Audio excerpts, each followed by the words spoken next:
Continuamos, último bloque en Panorama U Edición Central. Lo dijimos en el bloque anterior que íbamos a hablar del ARSAT-2, este nuevo satélite argentino que ya está en órbita, y vamos a profundizar sobre este tema y estamos en comunicación telefónica con Pablo Constanzo, quien es director de la carrera de Ingeniería en Telecomunicaciones del Instituto Balseiro.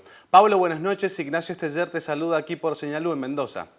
¿Qué tal? Buenas noches a todos ustedes y a la audiencia. Bueno, muchas gracias por atendernos. Y la primera pregunta que me surge es ¿qué significa para los argentinos y para Latinoamérica tener un segundo satélite ya en órbita? Bueno, la verdad que es un orgullo como argentinos, como profesionales o como personas que les interesa el desarrollo y el crecimiento del país. Creo que es un verdadero logro para todos nosotros contar con un segundo satélite geoestacionario fabricado aquí en las instalaciones de INVAP en Bariloche, a pedido de la empresa del Estado ARSAT. Sí, realmente es un logro porque, bueno, en Latinoamérica somos el único país que tiene la posibilidad de fabricar este tipo de satélites, así que nos ubica en un lugar privilegiado en la región, ¿no? ¿Qué diferencias va a tener el ARSAT-2 con respecto al ARSAT-1, que también ya está en órbita, obviamente hace un año que fue el lanzamiento? Bueno, básicamente la principal diferencia tiene que ver con las regiones de cobertura geográfica, ¿sí? El ARSAT-1 estaba previsto que está previsto que tenga una cobertura que es de Argentina y de los países limítrofes. En cambio, este ARSAT-2 lo que tiene son ahora 3 antenas, el satélite, el ARSAT-1 tenía una sola, y en estas 3 antenas lo que se puede tener es, por un lado, cobertura en la región de Argentina y países limítrofes, con otra antena se tiene una región más amplia que tiene que ver con Latinoamérica, y con la tercera antena se puede llegar a tener cobertura hasta en Norteamérica, ¿no? En la región de Estados Unidos y Canadá, por ejemplo. Es decir, eso lo que hace es, digamos, de alguna manera abrir las puertas a muchísimas, posibilidades comerciales, por ejemplo, para la generación de contenidos a nivel local, de contenidos audiovisuales, estoy diciendo, y que puedan ser, por ejemplo, comercializados en Norteamérica, donde, como ya sabemos, en Estados Unidos existe una innumerable cantidad ya de población hispanohablante, ¿sí? Estamos hablando de cerca de 50 millones de habitantes en Estados Unidos, que es de habla hispana, ¿no? Entonces, eso realmente, considerando que Argentina es un país exportador de contenidos audiovisuales, creo que genera un mercado y una posibilidad de ingresos para el país muy importante. Esto quiere decir, Pablo, que hasta la actualidad se podía contratar desde países limítrofes y también desde la República Argentina los servicios del ARSAT. Ahora hasta los Estados Unidos pueden contratarlo para la transmisión de datos, ¿no? Exactamente, sí, exactamente. Estamos hablando de eso, digamos, dependiendo obviamente del tipo de servicios, de las bandas de frecuencias disponibles. En particular, este ARSAT tiene 2 bandas de frecuencias en lugar de una, como tenía el ARSAT-1. Bueno, y básicamente lo que permite justamente es eso, incrementar la capacidad de transmitir información en una región muchísimo más amplia que en ARSAT-1, ¿no? Básicamente lo que te decía antes, tenemos la posibilidad de estar interconectados a través del satélite con el mercado, por ejemplo, de Norteamérica, y eso realmente lo que hace es abrir las puertas para todos los generadores de contenidos locales, de contenidos audiovisuales, a que puedan, por ejemplo, llevar sus contenidos al exterior. Pablo, cuando se hablaba del ARSAT-2, se hablaba que también en un futuro puede llegar a estar el tercer satélite argentino, el ARSAT-3, en medio de un proyecto a largo plazo, teniendo en cuenta los 3 satélites. ¿Podés contar o tenés algo de información de cuál sería la finalidad de la puesta en marcha de estos satélites para la República Argentina? Bueno, nosotros tuvimos la suerte al estar acá en Bariloche en el Instituto Balseiro, hoy justamente de presenciar en vivo con los fabricantes del satélite el lanzamiento. Sí, estuvimos en INVAP durante el lanzamiento, lo cual fue realmente una experiencia muy linda que tuvimos nosotros, los estudiantes que estuvieron acompañándonos del instituto. Y tuvimos, obviamente, como te decía, al estar con la gente que está trabajando en la fabricación y además en la gestión de los nuevos convenios, de charlar al respecto. Ellos lo que nos decían es que es inminente la firma para comenzar a fabricar el tercer ARSAT, el tercer satélite geoestacionario, y básicamente lo que esperan es tener algún progreso en cuanto a algunos subsistemas de un satélite, de manera de mejorar, por ejemplo, digamos, en cuanto a la vida útil del vehículo, o por ejemplo hacerlo más eficiente. Si eso pues, estamos hablando directamente con el hecho de que consuma menos energía, claro, y de esa manera poder extender la vida o agregar más carga útil al sistema, ¿no? Entonces, bueno, todas esas cosas son las que se están en este momento discutiendo, negociando, de manera de comenzar la fabricación en INVAP del nuevo satélite, ¿no?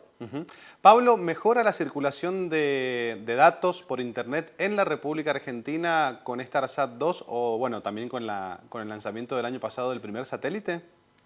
Bueno, estrictamente no es el objetivo de estos satélites aumentar la capacidad de transmisión, digamos, en cuanto al acceso de Internet que uno nota diariamente. Digamos, los satélites, estas comunicaciones satelitales, lo que hacen es llegar a lugares que no llegan otros servicios. Por ejemplo, ¿sí?, las redes de telefonía celular, o las redes de televisión por cable, o las redes de telefonía fija, etcétera, digamos, que eso básicamente ocurre en los grandes centros urbanos o en las localidades, ¿sí? Claro. Con un satélite uno tiene la posibilidad de, digamos, si está dentro del área de cobertura de la antena, que para este caso es todo el país, toda la Latinoamérica o incluyendo Norteamérica, es posible disponer de servicio. Entonces eso agrega y complementa todo lo que tiene que ver con los sistemas que nosotros conocemos, que tenemos, digamos, de comunicaciones que hoy utilizamos y conocemos, ¿sí?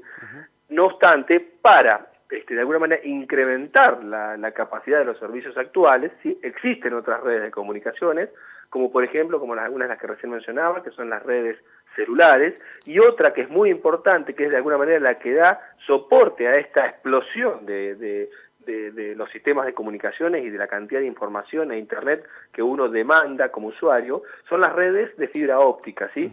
Que también en este punto ARSAT está haciendo una inversión muy grande en cuanto a al despliegue de la red federal de fibra óptica, lo cual involucra alrededor de 50.000 kilómetros de fibra que están instaladas y desplegadas a lo largo y a lo ancho del país, ¿sí? Pero como te decía, esto pasa por lugares específicos, por pueblos, por localidades, claro, por ciudades, por diferentes regiones, ¿sí? Ahora, esto, por ejemplo, uno en la montaña está, digamos, en alguna cabaña, en algún lugar, y no tiene fibra óptica, no tiene cobertura de celular. Entonces ahí tenemos el satélite, claro, ¿sí?, que sí nos da cobertura de Internet, sí nos da cobertura de telefonía, sí nos da cobertura de televisión digital satelital, etcétera, ¿no? De alguna manera se complementan los servicios. Ingeniero, ¿qué tipo de ahorro en materia de telecomunicaciones le genera a la Argentina tener satélites? No sé, me imagino el ejemplo de que antes se alquilaba, ¿no?, estos servicios a otro tipo de satélites o a otros países. No sé si se entiende mi inquietud, digamos. ¿Se genera un ahorro para la República Argentina tener este tipo de tecnología hacia el futuro?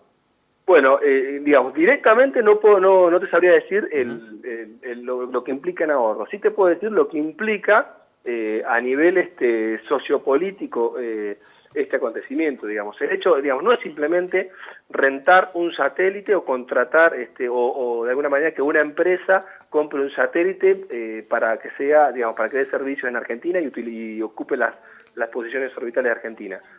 El hecho de que se haya tomado la decisión de poder fabricarlo, poder diseñarlo y poder integrarlo en nuestro país, eso generó que miles de personas estén trabajando, que se estén formando, que estén educando, que estén investigando, desde la persona que está gerenciando al más alto nivel hasta técnicos, soldadores, los que trabajan en estructuras, gente que trabaja en electrónica, gente que hace soldaduras, gente que hace diseño de circuitos, gente que hace programación de sistemas, de computadoras, etcétera. Hay miles de puestos de trabajo que se han generado y desde luego eso en un escalón, si se quiere, más arriba, existen después formadores científicos que están trabajando justamente en la capacitación de esa gente. Así que, digamos, lo que genera es muy importante porque de alguna manera permite crecer en diferentes ámbitos a nuestra sociedad, ¿no? Eso es, que yo creo que ahí está el gran valor de lo que se está haciendo. Y no lo miraría de cuánto nuestro país ahorra por fabricar el satélite y no tener que rentar uno, ¿sí? Pablo, buenas noches. Gerardo Jiménez lo saluda. Le hago una consulta. ¿Cuál es el papel que tiene el Instituto Balseiro en el desarrollo de este tipo de tecnología concretamente? Bueno, nosotros, la carrera nuestra es muy nueva, ¿sí? Nació en el 2012, recién ahora estamos tratando de estabilizarnos, vamos a tener a fin de año nuestros primeros egresados y específicamente hoy no no estamos trabajando en el desarrollo de tecnología satelital. Sí tenemos profesores que enseñan de esas temáticas, tenemos muchos docentes de INVAP que están involucrados en esos proyectos, en el satelital, en el de radares, en el de televisión, en el de reactores nucleares, etcétera. Digamos, tenemos muchos, entonces nosotros lo que aspiramos es a que ocurra lo mismo que ha ocurrido con los otros sectores aquí dentro del Instituto Balseiro, por ejemplo, con ingeniería nuclear. ¿Sí? Claro. INVAP, los profesionales de INVAP que están desarrollando los reactores son los egresados del Instituto Balseiro principalmente, y bueno, nosotros esperamos que en el corto plazo nuestros ingenieros estén trabajando en el día a día, por ejemplo, el desarrollo de nuevos satélites y de otros sistemas de comunicaciones, ¿no? Yo creo que eso va a ser natural por el lugar en el que estamos, aquí en Bariloche, en el Instituto Balseiro, y por tener INVAP acá a unos pocos kilómetros, ¿no? Bien, y otra pregunta más, esto un poco para satisfacer una curiosidad que teníamos, una inquietud. Siendo que esa tecnología se desarrolla aquí en el país, ¿por qué el lanzamiento se hace desde la Guayana Francesa? Bueno, eso tiene que ver básicamente con que, en primer lugar, hay pocas empresas que tienen capacidad de poner satélites en órbita. Esta empresa francesa, pero en realidad es de la Unión Europea, ¿sí? Es de la Agencia Espacial Europea, pero bueno, creo que digamos, los principales, digamos, de alguna manera, los principales aportantes a este sistema de puesta en órbita de satélites es de un sector francés, de Arianespace, y bueno, y en particular lo que tienen es que como este satélite tiene que ocupar una órbita geoestacionaria, y los lugares, digamos, adecuados para el lanzamiento de manera, por ejemplo, entre otras cosas, de ahorrar muchísimo combustible, que es algo crítico en un lanzamiento, es estar en los lugares próximos al ecuador, porque después este satélite va a estar en una órbita que está extrapolada del ecuador en la Tierra a 36.000 kilómetros de la Tierra. Por lo tanto, conviene estar en un lugar próximo al ecuador, ¿sí? Para hacer los lanzamientos. Entonces, por eso es que se eligen, por eso es que la Agencia Espacial Europea tiene este lugar en la Guayana Francesa, para hacer estos lanzamientos, ¿sí? El satélite, no sé si han escuchado algo, pero el lanzador lo que hace es lo coloca en una posición que se llama perigeo de una órbita elíptica, que está a unos 300 kilómetros de la Tierra, y desde ahí se soltó del lanzador el satélite y empiezan a trabajar los propulsores que tiene el satélite. Con esos propulsores que ya son comandados desde acá, desde Argentina, desde Benavides, desde la empresa ARSAT, ¿sí? Se va con distintas maniobras controlando el satélite hasta ponerlo en lo que es el apogeo de esa órbita, que va a ser la posición final a 36.000 kilómetros de la Tierra, ¿no? Una vez que está en esa posición, empieza a mantener su órbita circular y geoestacionaria, ¿sí? Moviéndose a la misma velocidad que la Tierra, ¿no? Ingeniero, gracias por la charla, muy interesante y buenas noches. Bueno, gracias a ustedes por comunicarse y quedo a su disposición. Muchas gracias, buenas noches. Estábamos hablando con Pablo Costanzo, quien es el director de la carrera de Ingeniería en Telecomunicaciones del Instituto Balseiro, hablando sobre el lanzamiento del ARSAT-2, el segundo satélite argentino en órbita. Hubo mucha repercusión y también, obviamente, Gerardo, habló la presidenta al respecto, ¿no? Sí, así es. Esto tuvo repercusión en los medios de comunicación. Podemos ver varias portadas, seguramente. Los Andes titulaba: el satélite argentino ARSAT-2 fue lanzado con éxito al espacio. Lanzaron al espacio el ARSAT-2, titulaba Diario 1, el segundo satélite argentino. Sitio Andino, por su parte, el ARSAT-2 expande el mercado a toda América, justamente declaraciones de Pablo Costanzo, con quien nos comunicábamos recién, y MDZ tenía por título exitoso lanzamiento al espacio del ARSAT-2. Reflejaban esto justamente, había expectativa desde la mañana en los medios de comunicación, en las radios se hablaba de esto, sobre el lanzamiento que se iba a producir esta tarde, y finalmente los medios en la tarde reflejaban el éxito del mismo. Pero luego, como bien decías, habló la presidenta Cristina Fernández por cadena nacional y se refirió a este mismo tema, y los medios titularon también al respecto. Cristina, vamos a enviar un proyecto de ley de desarrollo de la industria satelital, el título de Diario 1, y Los Andes, un título similar. Cristina enviará proyecto de ley para potenciar la construcción de satélites. Justamente algunos de los anuncios que hizo la presidenta, además de un video donde se explicaba justamente el lanzamiento y el sentido de este proyecto de enviar satélites al